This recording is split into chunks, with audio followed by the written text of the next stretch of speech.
সেই দৃশ্যের কথা হযরত ওমর শোনায়া দিলেন আর বললেন, সাহাবায়ে কেরাম শোনো, যার নেতৃত্বে নামাজ হয়েছে তার নেতৃত্বে সমাজ হবে। আল্লাহু আকবার। হযরত ওমর বললেন, শোনো, যিনি হবেন মসজিদের ইমাম, যার ইমামতিতে হাজার হাজার মানুষ নামাজ পড়ে, তার ইমামতিতে এই মক্কার লক্ষ লক্ষ মুসলমান তার পিছনে তাকে সামনে নেতৃত্বের জায়গা করে দিবেন, আর এই মদিনার প্রেসিডেন্ট হবেন হযরত আবু বকর। সুবহানাল্লাহ বলে। বিষয় পরিষ্কার। সাহাবায়ে কেরাম তো বললেন, তাই ইমাম যদি হয় সমাজের নেতা, ইমাম যদি হয় মসজিদের নেতা, সাহাবায়ে কেরাম বললেন সেই ইমাম হবে এক সময় রাষ্ট্রের নেতা। আল্লাহু আকবার বলেন।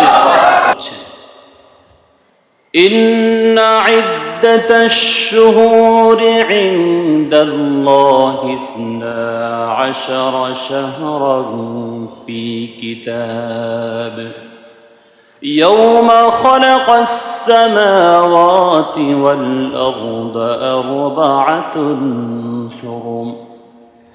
আল্লাহ কোরআনে কারিমে আরবি মাসকে উপেক্ষা করে বলেছেন, নিশ্চয়ই ইন্না ইদ্দাতাশ শুহুরি ইনদাল্লাহি 12 শাহরা, আরবি মাসের মধ্যে 12টি মাসের মধ্যে সবচাইতে বরকতময় যেই 4টি মাস, এর একটি মাস হচ্ছে মুহররম মাস। সুবহানাল্লাহ পড়েন।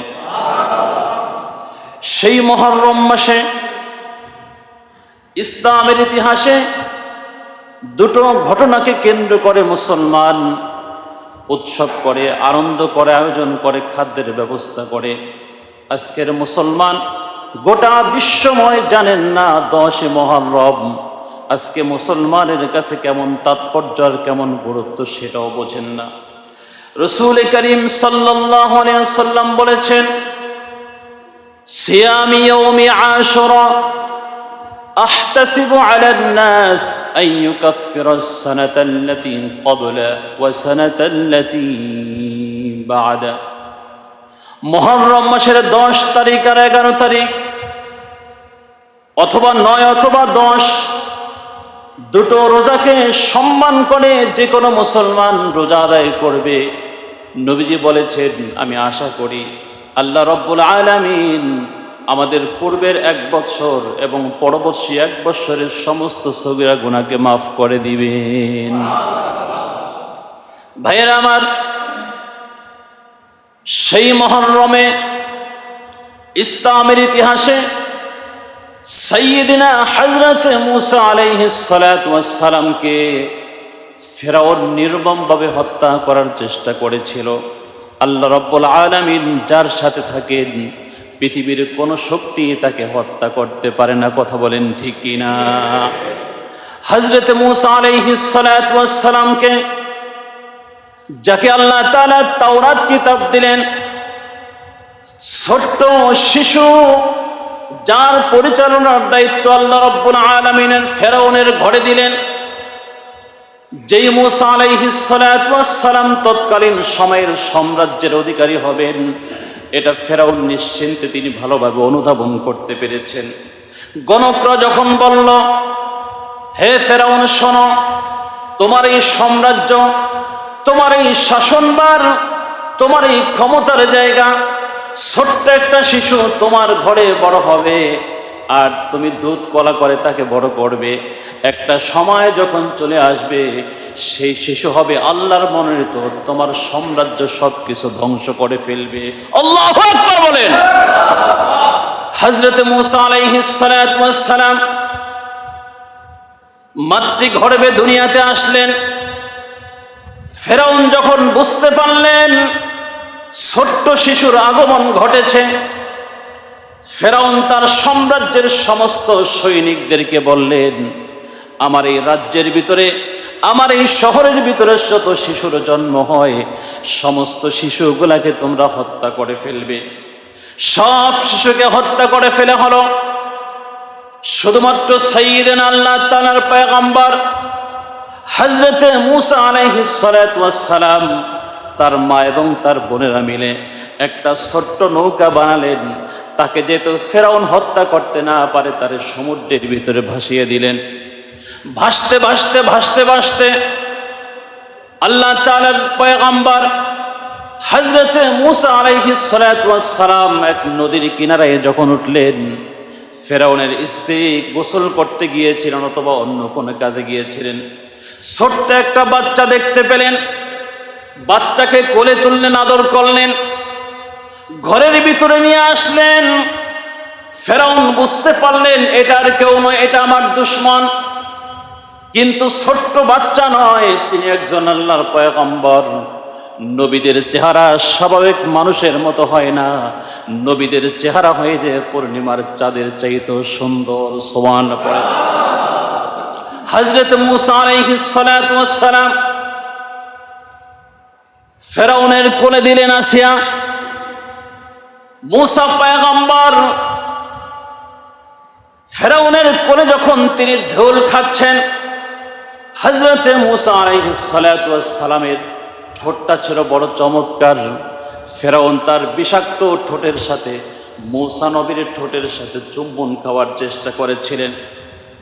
সেই কঠিন মুহূর্তে যখন ফেরাউন চেষ্টা করেছিলেন মূসা নবীর ঠোঁটের সাথে চুম্বন খাবেন, আদর করবেন, ধাম করে মূসা নবী ফেরাউনের গাল বেড়ায় একটা থাপ্পড় মেরে দিলেন। ফেরাউন চমকে গেল। আগেই তার গণকেরা বলেছিল, তুমি যাকে দুধ পালন করে, দুধ দিয়ে খাওয়ায়া, কলা দিয়া খাওয়াইয়া গোসল করে বড় করবা, একটা সময় তোমার সাম্রাজ্য সবকিছু সেই শিশু ধ্বংস করে দিবে। এর প্রথম নমুনা হচ্ছে ফেরাউন যখন তাকে চুমু খেতে গেলেন, এক থাপ্পড় মেরে বসলেন। এবার সমস্ত সৈনিকদেরকে ফেরাউন আমন্ত্রণ করলেন আর বললেন, এই শিশুকে রাখার আর কোনো সুযোগ নাই, তাকে হত্যা করে ফেলো। আসিয়া বললেন, এত সুন্দর মানুষ, ফুটফুটে সন্তান, মনে হচ্ছে গোলাপের পাপড়ি তার চেহারা দিকে ফুটছে, এরকম নিষ্পাপ সন্তানকে হত্যা করা কোনোদিন আমাদের ঠিক হবে না। আমরা একটা কাজ করি, অন্তত আমার ঘরের ভিতরে একটা দাসীর প্রয়োজন, কাজের মানুষের প্রয়োজন, সেজন্য হলেও এই বাচ্চাটাকে আমার ঘরে রেখে দেই। ভাইরা আমার, হযরত মূসা আলাইহিস সালাতু ওয়াস সালাম তিল তিল করে বড় হতে লাগলেন, নবুয়ত প্রাপ্ত হলেন। পাহাড়ের উপর দেশে গিয়ে আল্লাহর সাথে নবুয়ত প্রাপ্ত হলেন। মূসা আলাইহিস সালাতু ওয়াস সালামকে আল্লাহ বলেন, মূসা, তোমার বয়স তো 40 পের হলো, এখন তোমার কাজ হচ্ছে ফেরাউনের কাছে সরাসরি তাওহীদের দাওয়াত তুমি প্রচার করে দিবে। হযরতে মূসা নবী বললেন, আয় আল্লাহ তাআলা, গোটা বিশ্বময় আমি মূসা ছাড়া আমার কোনো অনুসারী নাই, আমি একাই তো মুসলমান, আমার কথা কে বা শুনবে? এমন একজন সাম্রাজ্যের অধিকারী যার ক্ষমতার তোপে তৎকালীন মিশর সহ সমস্ত আরব রাজ্য কেঁপেছিল। সাইয়্যিদিনা হযরতে মূসা নবীকে আল্লাহ সান্ত্বনা দিয়া দিলেন, লা তাহজান ইন্নাল্লাহা মা'ানা। সুবহানাল্লাহ পড়েন। আল্লাহ বলেন, মূসা শোনো, সারা পৃথিবীর মুসলমানের ভিতরে একজন মুসলমান যখন তাওহীদের দাওয়াত দেওয়া শুরু করে দেয়, সেই মুসলমানের দাওয়াতের সাথে আমার লক্ষ লক্ষ কোটি কোটি ফেরেশতা তাদের সাথে শরীক হয়ে যায়। আর সেই দাওয়াতে আমি আল্লাহ রাব্বুল আলামিন স্বয়ং অংশগ্রহণ করি, কারণ পৃথিবীর কোনো মানুষের কাছে হেদায়েত রাখি নাই। আপনারা বলেন, হেদায়েতের চূড়ান্ত মালিক কে?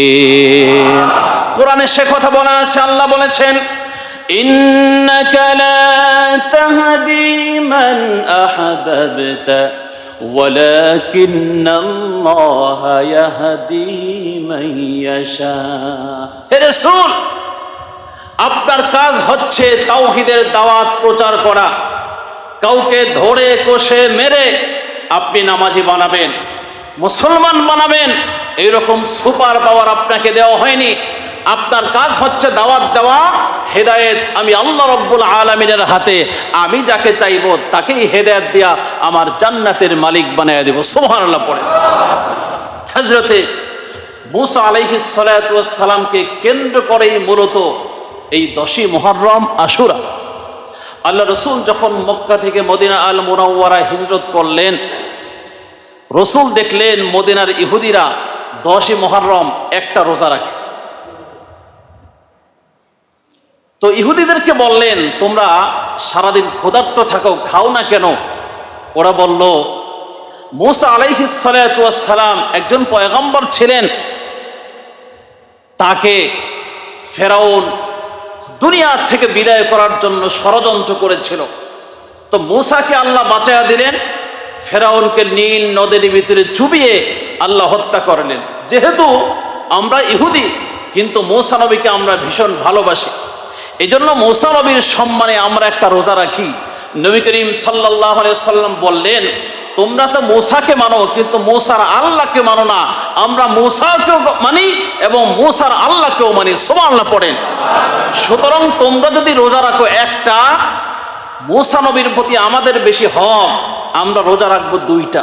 সেখান থেকে নবী করিম সাল্লাল্লাহু আলাইহি সাল্লাম সাহাবাদেরকে বললেন, আগামী বছর আমি মুহাম্মদুর রাসূলুল্লাহ সাল্লাল্লাহু আলাইহি সাল্লাম যদি বেঁচে থাকি, তাহলে 9, 10 অথবা 10, 11 দুটো রোজা রাখবো।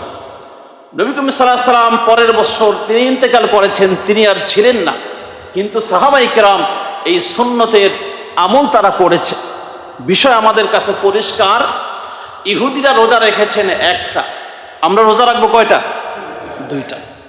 9, 10 অথবা 10, 11। ভাই আমরা কথা কি বোঝা যায়? ওনরা রাখছে শুধু 10 তারিখে। যেহেতু ইহুদির চাইতে মুসা নবীকে আমরা বেশি ভালোবাসি, আমাদের হক বেশি, এই জন্য আমরা রোজা রাখবো 2টা। আল্লাহ আমাদের সকলকে সেই রোজাগুলো আদায় করার তৌফিক দান করুক। সকলে পড়ুন আমিন। মুসা নবীকে কেন্দ্র করেই শুধুমাত্র 10ই মুহররম নিছক এই কথাটা সম্পূর্ণ সত্যি নয়। 10ই মুহররমের আরেকটি উৎস হচ্ছে মুহাম্মদুর রাসূলুল্লাহ সাল্লাল্লাহু আলাইহি সাল্লামের প্রিয় নাতি ইমাম হুসাইন। নাম শুনেছেন? কথা বলেন না যে নাম শোনেন নাই। হযরতে আলী রাদিয়াল্লাহু তাআলা আনহু এবং ফাতেমাতুজ যোহরা রাদিয়াল্লাহু তাআলা আনহা 2 নবদম্পতির 2জন সন্তান। একজন হচ্ছে ইমাম হাসান, একজন হচ্ছেন ইমাম হুসাইন রাদিয়াল্লাহু তাআলা আলাইহিম আজমাইন। ওয়া বারাকাল্লাহু ওয়া দাখালাল জান্নাতুল ফিরদাউস। আমরা সকলে পড়ুন আমিন। দোয়া করছি আহলে বাইতের প্রত্যেকটা সদস্যকে আল্লাহ জান্নাতুল ফিরদাউসের উচ্চ মাকাম দান করুক। সকলে পড়ুন আমিন। ইসলামের ইতিহাসে নবী করিম সাল্লাল্লাহু আলাইহি ওয়াসাল্লামকে আল্লাহ তাআলা মদিনা আল মুনাওয়ারায় মদিনার রাষ্ট্রপ্রধান তিনি বানিয়েছেন। রসুল যখন ইন্তেকাল করলেন, রসুলের সবচাইতে আপন মানুষের মধ্যে 2জন, একজন হচ্ছেন হযরতে আবু বকর সিদ্দিক রাদিয়াল্লাহু তাআলা আনহু, আর একজন হচ্ছেন হযরতে ওমর ফারুক রাদিয়াল্লাহু তাআলা আনহু। তারা 2জন রসুল ইন্তেকাল করবেন। রসুল 2জনের বেলায় 2টো ভবিষ্যৎবাণী করেছেন। আল্লাহ রসুল বলেছেন, আনা খাতামুন নবিয়্যিন লা নবিয়্যা বাদি। আমার পরে পৃথিবীতে আর কোনো নবী আসবে না। যদি আমার পরে পৃথিবীতে আরেকজন নবীর আগমন ঘটতেন, লাউ কানা ওমর, তাহলে হযরত ওমরকে আল্লাহ নবী বানাতেন। সুবহানাল্লাহ পড়েন। আর হযরতে আবু বকর সিদ্দিক রাদিয়াল্লাহু তাআলা আনহুর কথা আর কি বলবো। মা আয়েশা সিদ্দিকা রাদিয়াল্লাহু তাআলা আনহা ছোট্ট মানুষ ছিলেন, রসুল তাকে অনেক ভালোবাসতেন, আদর করতেন। একদিন নবীজিকে জিজ্ঞেস করলেন, নবীজি এই পৃথিবীর ভিতরে আমলের দিক থেকে কার আমল বেশি ভারী? হযরত আয়েশার প্রশ্নের জবাবে নবীজি বললেন, আয়েশা রে শোনো, এই পৃথিবীর ভিতরে যদি আল্লাহ আমার পরে কাউকে নবী বানাতেন, তাহলে হযরত ওমরকে নবী বানাতেন। তার মানে বোঝার কোনো আর বাকি নাই, এই পৃথিবীতে সবচাইতে আমলের পাল্লার দিকে হযরত ওমর ভারী। মা আয়েশার অন্তরটা শুকিয়ে গেল, চেহারার ভিতরে চিন্তার ভাঁজ পড়ে গেল, টেনশনে পড়ে গেলেন। তিনি বললেন, রাসূল, আমি মনে মনে ভেবেছিলাম আপনার বাল্য বন্ধু সর্বপ্রথম ইসলামের ভিতরে পুরুষের ভিতরে যিনি কালেমা কবুল করেছেন তিনি হচ্ছেন আমার বাপ। আমি মনে মনে ভেবেছিলাম আপনি আমলের দিকের প্রশ্ন করলে আমার বাবার কথা বলবেন, হযরত ওমরের কথা কেন বললেন?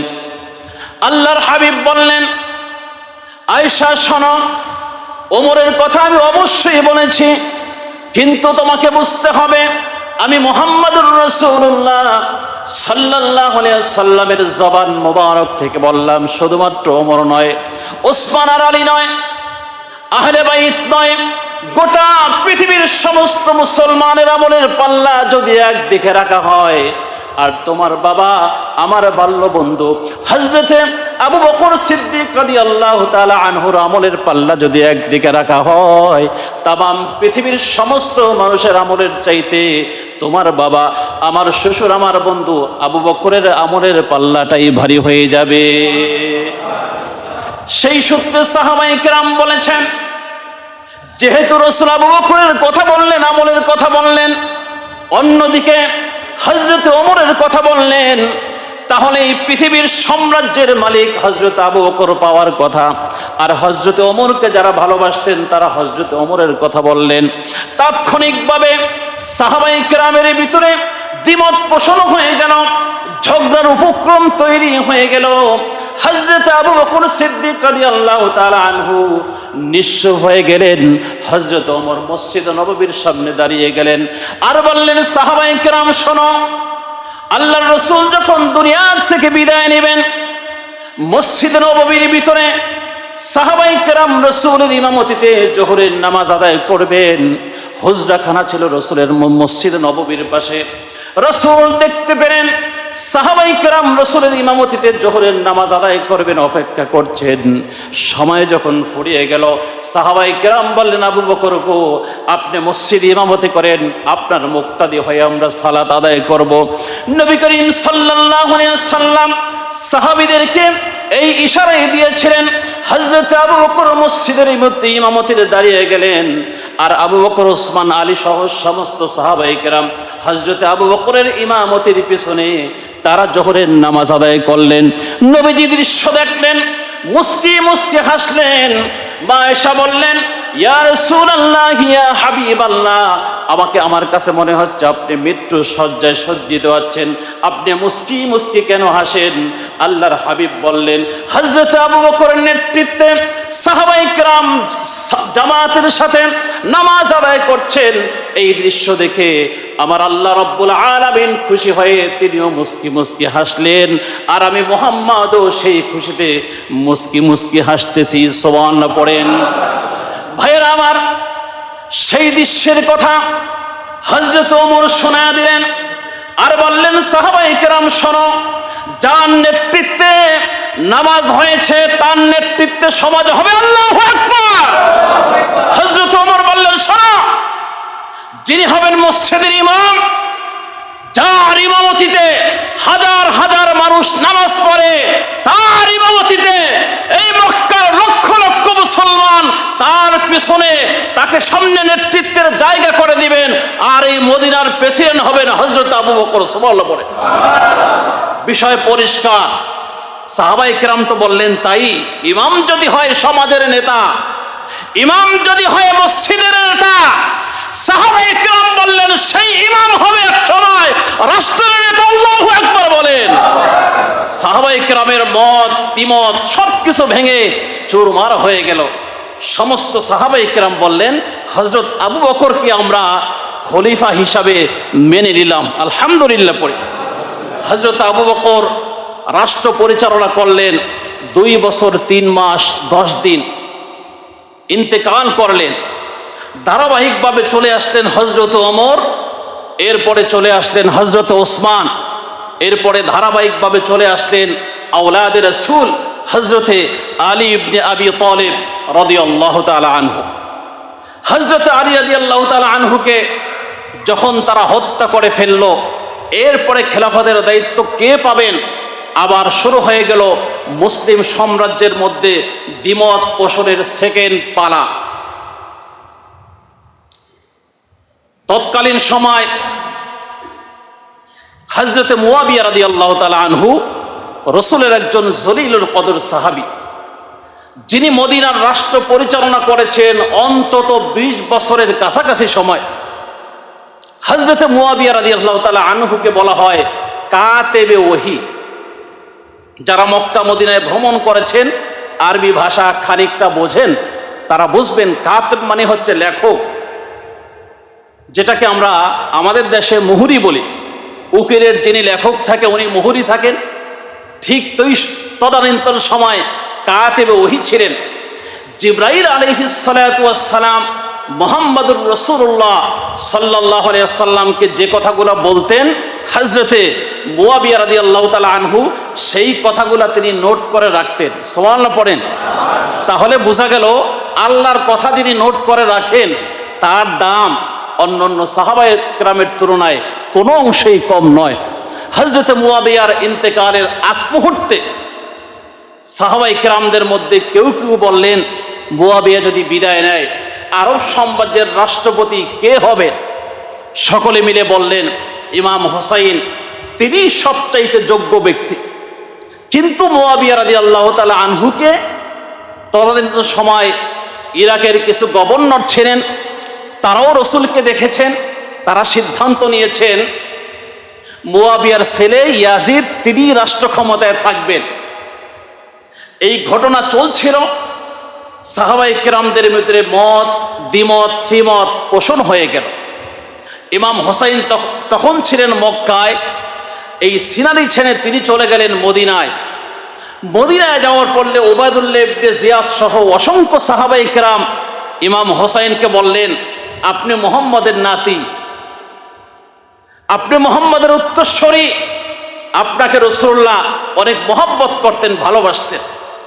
মুয়াবিয়া কর্তৃক ইয়াজিদের হাতে যে ক্ষমতা গেল, ইয়াজিদ তো মদ্যপান করে ইসলামকে তছনছ করে গোটা দুনিয়া থেকে ধ্বংস করে দিবে। আপনার উচিত ইরাকে এসে এই বিষয়ে দ্বন্দ্বকে মিট করা এবং ক্ষমতার আসনে আপনি বসা। ইমাম হোসাইন রাদিয়াল্লাহু তাআলা আনহু তিনি এত কিছু বোঝেন না এটা যে তার বিরুদ্ধে একটা ষড়যন্ত্র চলছে। ইমাম হোসাইন 72 জন সৈন্য নিয়ে তৎকালীন সময়ে 40 জন পুরুষ এবং 32 জন মহিলা, ওই 32 জনের মধ্যে তার সন্তান জয়নুল আবদিন ছিলেন, তার স্ত্রী ছিলেন, মহিলা ছিলেন, এর ভিতরে ছিল 32 জন, টাগরা যুবক ছিলেন 40 জন। মদিনা থেকে ইরাকে রওনা দিলেন, ইরাকের পদদেশে পৌঁছলেন। ওইদিকে ইয়াজিদের কাছে খবর চলে আসলো যে ইমাম হোসাইন আসতেছে আপনার সাম্রাজ্যকে দখল করার জন্য। কিন্তু ইমাম হোসাইন সাম্রাজ্য দখল করার জন্য তিনি আসেন নাই, তিনি এসেছিলেন একটা পরামর্শের মাধ্যমে মুসলিম যাতে ঐক্য থাকে এমন একটা শুরা করার জন্য। ইমাম হোসাইন যখন ইরাকের পদদেশে চলে আসলেন, 72 জন সৈন্য নিয়ে যখন ভিতরে প্রবেশ করলেন, উবাইদুল্লাহ ইবনে জিয়াদ যে ইমাম হোসাইনকে আমন্ত্রণ করেছিলেন তার নেতৃত্বে ইমাম হোসাইনকে বাধা প্রদান করা হলো। ইমাম হোসাইন জানায়া দিলেন, আমি মুহাম্মদুর রাসূলুল্লাহ সাল্লাল্লাহু আলাইহি সাল্লামের দৌহিত্র, আমি তার নাতি, আমি কোনো যুদ্ধ করতে আসি নাই, সংগ্রাম করতে আসি নাই, আমার কাছে তীর নাই, বল্লম নাই, অস্ত্র নাই, আমি শুধু একটা পরামর্শ করে গোটা দুনিয়ার মুসলমান যাতে করে এক প্ল্যাটফর্মে থাকতে পারে, মুসলমানের ঐক্যের যাতে ব্যাঘাত না ঘটে, আমি সেই পরামর্শের জন্য এসেছি। এবার তারা তরবারি হাস্ত নিয়া 4000 সৈন্য নিয়া 72 জনের বিরুদ্ধে আক্রমণ শুরু করে দিল। ইমাম হোসাইন বললেন, শোনো উবাইদুল্লাহ ইবনে জিয়াদ, আমি তোমাকে 3টা প্রস্তাব দেই। নাম্বার 1 হচ্ছে যেই মদিনা থেকে আমি এসেছি সেই মদিনা আমাকে ফেরত যেতে দাও, নচেত আমি মদিনায় যদি ফেরত যেতে না পারি আমি শুধু মরব না, আমার পরিবার আহলে আওলাদ সকলকে তোমরা হত্যা করে ফেলবা। প্রথম প্রস্তাবকে তারা যখন প্রত্যাখ্যান করলো, ইমাম হোসাইন বলল, আমাকে তুরস্কের একটা মুসলিম রাষ্ট্রের কাছে দিয়ে দাও, আমি তোমাদের সাথে সংলাপও যাব না, যুদ্ধ করব না। আর যদি সেকেন্ড প্রস্তাব তোমরা অ্যাকসেপ্টেড না করো তাহলে থার্ড প্রস্তাব হচ্ছে যেই ইয়াজিদ মদ্যপান করে আমি শুনেছি তোমরা আমাকে মদিনা থেকে আসার জন্য আমন্ত্রণ করেছিল, আমাকে ইয়াজিদের কাছে যেতে দাও, তার সাথে আমাকে শরা পরামর্শ করতে দাও। 9 মুহররম রাতের বেলায় 72 জন সদস্য সাথে নিয়ে ফোরাত নদীর তীরে ইমাম হুসাইন তৃষ্ণার্ত জবান নিয়ে বললেন, শোনো, আমরা সবাই তৃষ্ণার্ত জবান নিয়ে ফোরাত নদীর তীরে বসে আছি। আমরা পুরুষ মানুষ সহ্য করতে পারি, কিন্তু আমার ছোট্ট ছোট্ট সন্তানগুলা যদি পানি না খায় তারা ইন্তেকাল করবে। সেই কঠিন মানুষগুলা মুসলমানদের চরম দুশমন, যারা মুসলমান সেজে আল্লাহর রাসূলের সাথে মুনাফিকি করেছেন, এই সমস্ত মুসলমান ইমাম হুসাইনের সাথে যখন মুনাফিকের রাস্তায় কবুল করেছেন, ইমাম হুসাইন বলেছিল, তোমরা আমাকে আমন্ত্রণ করেছিলে, হাজার হাজার চিঠি পাঠিয়েছিলে বিধায় আমি এখানে এসেছি, আমি আমার চিন্তায় আসি নাই। সাহাবায়ে কিরামের মধ্যে অনেক সাহাবায়ে কিরাম বলেছেন, ইমাম হুসাইন, আপনি ইরাকের ফোরাত নদীর তীরে যাবেন না, আপনার সাথে ষড়যন্ত্র করা হচ্ছে, আপনি যদি সেখানে যান আপনি সহ আপনার পরিবারকে তারা হত্যা করে ফেলবে। ইমাম হুসাইন পানি চাওয়ার জন্য বারবার তাদের কাছে অনুরোধ করলেন, তাদের কারো মন গললেন না। ছোট্ট ছোট্ট শিশু বাচ্চা থেকে শুরু করে অনেকেই পানির তৃষ্ণায় সেখানে ইন্তেকাল করে বসেন। 10 মুহররম ফজরের নামাজের পরে ইমাম হুসাইন বললেন, উবাইদুল্লাহ ইবনে জিয়াদ, শোনো, আমি নিশ্চিত মুসলমানের সন্তান, আমার এই গালের ভিতরে, আমার এই ঠোঁটের ভিতরে, আমার এই নাকের কপালের ভিতরে আখিরি জামানার পয়গম্বর, গোটা পৃথিবীর ইতিহাসের সর্বকালের শ্রেষ্ঠ মহামানব মুহাম্মদুর রাসূলুল্লাহ অনেকবার চুমু দিয়েছেন। মেহেরবানি করে আমার বিরুদ্ধে তোমরা যুদ্ধে লাগতে আসো না। আমার বাবা হচ্ছে হযরত আলী, যারে বলা হয় শেরে খোদা। আমি হুসাইন বললাম, তোমাদের কাছে কোনোদিন আত্মসমর্পণ করব না, প্রয়োজনে ইসলামকে জিন্দা করার জন্য ইমাম হুসাইন এখানে শাহাদাত বরণ করে ফেলবে। সুবহানাল্লাহ পড়ে যুদ্ধ শুরু হয়ে গেল। শুধুমাত্র জয়নুল আবদিন ছোট্ট বাচ্চা ছাড়া সকলকে 4000 সৈন্য হত্যা করে ফেলল। আরেকজন মহিলা জীবিত ছিলেন, সেই মহিলা রাতের বেলায় স্বপ্ন দেখলেন, মুহাম্মদুর রাসূলুল্লাহ তাকে স্বপ্ন যোগে শোনালেন, এই মহিলা শোনো, আমার কাছে মনে হচ্ছে আমার হোসাইন দুনিয়াতে আর বেঁচে নাই। আমি হোসাইনের জন্য চিন্তা করি না, গোটা পৃথিবীর মুসলমান যেন ইসলামের জন্য সবাই এক হয়ে যায়। আল্লাহর নবী স্বপ্ন যোগে সেটাই শেখালেন। সকালবেলা উবাইদুল্লাহ ইবনে জিয়াদ ইয়াজিদের কাছে মুহাম্মদুর রাসূলুল্লাহ সাল্লাল্লাহু আলাইহি ওয়াসাল্লামের নাতিকে সামনে আনলেন। ইয়াজিদ তখন চেয়ারের ভিতরে বসা ছিলেন। একজন রাসূলের জলিলুল কদর সাহাবীর ভিতরে তিনিও দাঁড়িয়ে দাঁড়িয়ে দৃশ্যগুলো দেখছেন, আর তার নাকের ভিতরে ছোট্ট ছোট্ট লোহা দিয়া ঘষা দিচ্ছেন। ওই সাহাবী দাঁড়িয়ে আছেন, তার চোখ দিয়ে অঝরধারে পানি পড়ে গেল। আর বললে, ইয়াজিদ শোনো, আমি আমার নয়ন ভরা চোখ দিয়ে দেখেছি, যেই নাকের ভিতরে তোমরা খোঁট দিয়ে আঘাত করছো, এই নাকের ভিতরে বিশ্বনবী মুহাম্মদুর রাসূলুল্লাহ সাল্লাল্লাহু আলাইহি ওয়াসাল্লাম তার পবিত্র ঠোঁট মোবারক দিয়া তাকে অনেক চুমা দিয়ে সারাদর করেছেন। মেহেরবানি করে তার লাশকে তোমরা দাফন কাফন করে দাও, এই লাশের সাথে কোনোদিন তোমরা বেইজ্জতি করো না। ও মুসলমান, গোটা বিশ্বময় শুধুমাত্র মুসলমান আমরা সবাই ঠিক আছি, কিন্তু যখন দলাদলি হয়ে যায় তখন মুসলমান আর মুসলমান থাকে না, মুসলমান আলাদা হয়ে যায়। কথা বলেন ঠিক কিনা? মুসলমান এক হওয়া দরকার ছিল। ইন্নামাল মুসলিমুনা ইখওয়াতুন ফাসলিহু বাইনা আখাওয়াইকুম ওয়াত্তাকুল্লাহা লাআল্লাকুম তুরহামুন। মুসলমানের কোনো দল থাকতে পারে না, মুসলমানের কোনো হিংসা থাকতে পারে না। ও মুসলমান, চিল্লায়ে বলতে হবে, মুসলমানের দল একটা, সেটা হচ্ছে আল্লাহর দল। ঠিক কিনা বলেন? আমাদের দল কয়টা? সেই দলের নাম কি? আল্লাহর দল। কোরআনে বলেছেন, উলাইকা হিজবুল্লাহ, উলাইকা হিজবুশ শাইতান।